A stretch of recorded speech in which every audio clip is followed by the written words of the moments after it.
Guys, let's talk about West Ham versus Tottenham. The reason why I have a particular interest in this game is because of the history between Mohammed Kudus and Tottenham this season. And we're also going to talk about Mohammed Kudus' performance today against Tottenham, amongst many others. But before we jump into it, don't forget to like, subscribe, and also turn on notification. My name is Adam. You're watching SportsCornerGH. Quickly, let's jump into it. See, there is a bad history between Mohammed Kudus and Tottenham this season. And I want to begin with that before jumping into the game. Now, earlier this season, Tottenham faced off with West Ham and Tottenham won that game by 4-1. That one goal that was scored by West Ham was scored by Mohammed Kudus. But then in that same game, Mohammed Kudus picked up a red card. And we all know the story.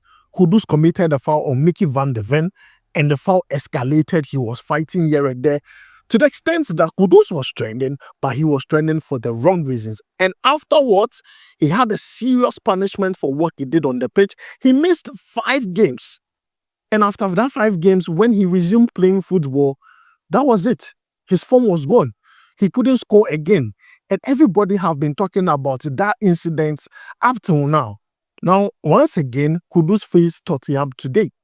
And I felt like Kudus was shaking a bit. This is the first time I've seen Kudus shake a bit because every single time he went in for 50-50 balls, he was at the wrong side of it. And he even picked up a yellow card today for certain fouls he did in the game. At a point, for me, I was scared because I was afraid of him getting a red card again against Tottenham. Because those 50-50 balls, he was losing them and he was fouling the players. He did it to Calvin Danso. He did it to other players in the game. So for me, I was afraid for Mohammed Kudus a bit after he received that yellow card early in the game. So the history between Kudus and Tottenham is a very bad one this season. But then I'm just happy that he kept his head down after the yellow card and played the game to its end.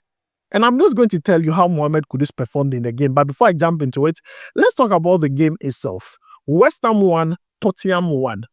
Now, if you watch the game closely, it was very sad on the part of West Ham who were playing at home.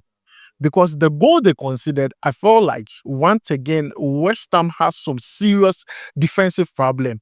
And if you are talking about the weakest defense in the EPL, it is West Ham. Looking at their defensive setup, that 3-back they play, it is very sad that up to now, they still do the mistakes they were doing at the beginning of the season. They have not learned anything. It was so sad to just watch them concede that goal from Tottenham. And it was a brilliant goal scored by Tottenham. West Ham themselves scored a goal in that game. They equalized. And it was a well-worked goal. You could see the build-up to the goal was excellent. That build-up started in the half of West Ham. They passed the ball around. And gradually, with patience, the ball got to Jarrod Bowen, who scored the goal. Very brilliant goal by our standard. So for me, 2 beautiful goals that were scored in the game, but in mistakes on the side of both teams, and especially for West Ham, I feel sad because if those things are not corrected next season, let's just say Kudus ends up staying at West Ham next season, they can be facing the same problems. These defensive problems are elementary. Just defend. If your forwards are scoring, make sure you do not concede. But West Ham defenders are not a team, are not players you can trust at the back there. And for me, it's very sad bet investors did not see this at the beginning of the season. Almost every single game, West Ham concedes. And it's very, very bad.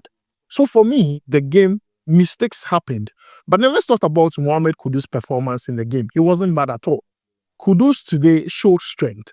Kudus today played with resilience. And I think Kudus today played with intelligence. Now let me explain.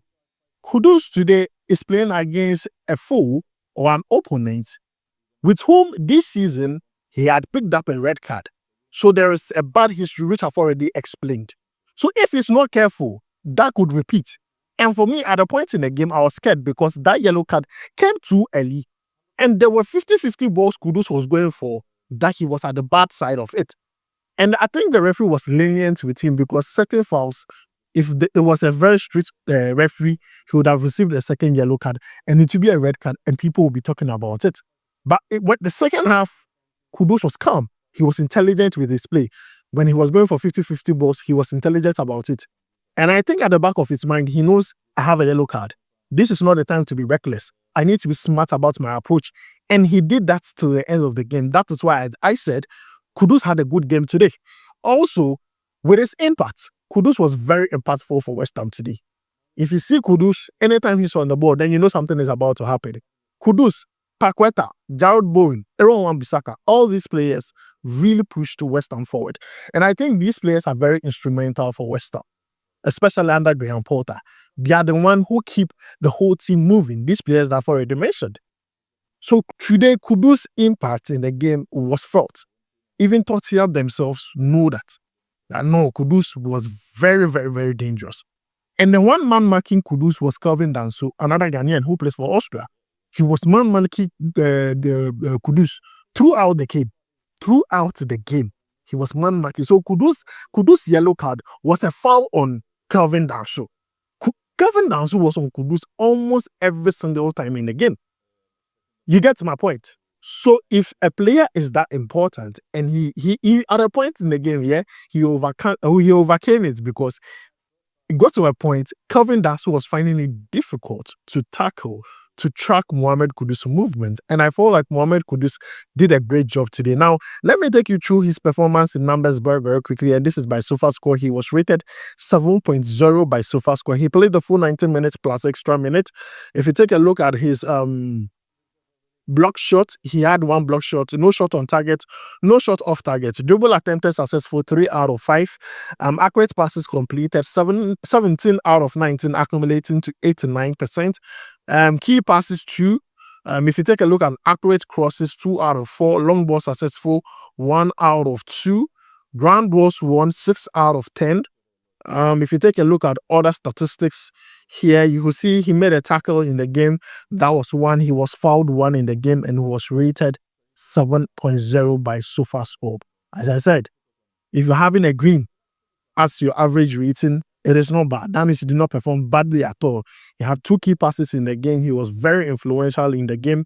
I mean, he played extremely well, and I'm loving this Kudus because he's finishing the season very strong. Now, West Ham are not at a very good place in the EPL table, but then they are safe for next season. They get to relive, what they can do next season. They get to correct their mistakes for next season. So for Graham Potter, he has seen the team. The defense is that bad, very, very bad, and he needs to work on it. But then, guys, let me know your thoughts about Mohammed Kudus' performance in that game. I can't bring you highlights of the game due to copyright reasons, and it's not like Kudus actually scored a goal. Bowen scored a goal. So I'm just going to make sure to bring you, excerpts of what happened in the stadium just right here, as you can see some of the videos here. So please make sure to like, subscribe, and also turn on notification. And once more, do you think Kudus should leave West Ham?